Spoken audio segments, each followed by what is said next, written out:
One of the first issues to be identified with MacOS Ventura is the way it downloads and how that affects you if you want to install it on an external disk.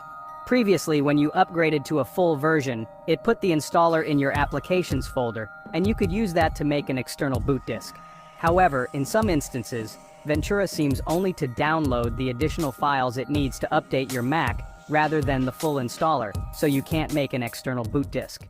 If you do, you will see a message that says something like, "MacOS Ventura download has failed." Here are some steps to fix the problem. Check if your internet connection is working properly. Check Apple's system status page to make sure the servers are working properly. Make sure you have enough free disk space. Check your downloads folder for the partially downloaded file and drag it to the trash, then try again. Assuming it downloads okay, there are a number of reasons why Ventura might not install. Here are some steps to fix the problem. Check that your Mac is compatible if you haven't done so already. Reboot into safe mode and try installing Ventura again. Reset the NVRAM. Shut down your Mac, then hold down Command-Option-PR and press the power button. Release the keys when you hear the startup chime for a second time or see the Apple logo.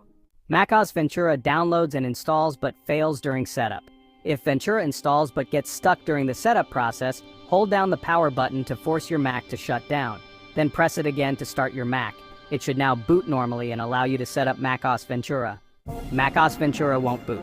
This can happen with any version of macOS, not just Ventura, and the process for dealing with it is the same. Here are some steps to fix the problem. Check the power. Is it the Mac or the display that's the problem? Does it boot as far as the login window, boot into safe mode? Your Mac is slow after the update. If your Mac is running slowly, it could just be that it's one of the earliest Macs to support Ventura and is struggling a little bit.